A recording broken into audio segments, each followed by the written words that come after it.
Jean-Paul Sartre. Yo digo que el hombre es dueño de su destino.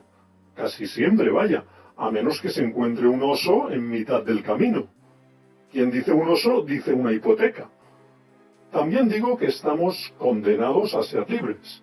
Espero que no me oiga ningún recluso de larga duración, pues igual me pide explicaciones. Lo que yo quiero decir es que estamos condenados a decidir. Vaya cruz, ¿no? Y si no, le preguntáis a los árboles. Estos sí que viven bien, y más años también. Dicen que soy un pensador muy gris.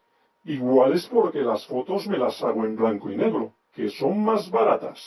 Y vale que lo del vacío existencial no es muy popular, pero eso lo sabe todo el mundo. Cuando llegas a los 40 años, tienes un vacío existencial.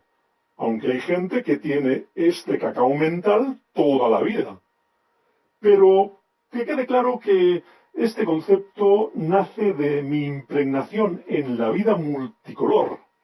Yo cuando entro en muchas tiendas me gustaría ver un vacío existencial y así me ahorro las colas en la caja. Y en concreto la náusea tampoco es muy popular. La náusea es darte cuenta que la vida es absurda. Muchos no están de acuerdo. Pero ¿cómo van a estar de acuerdo si no saben que son absurdos?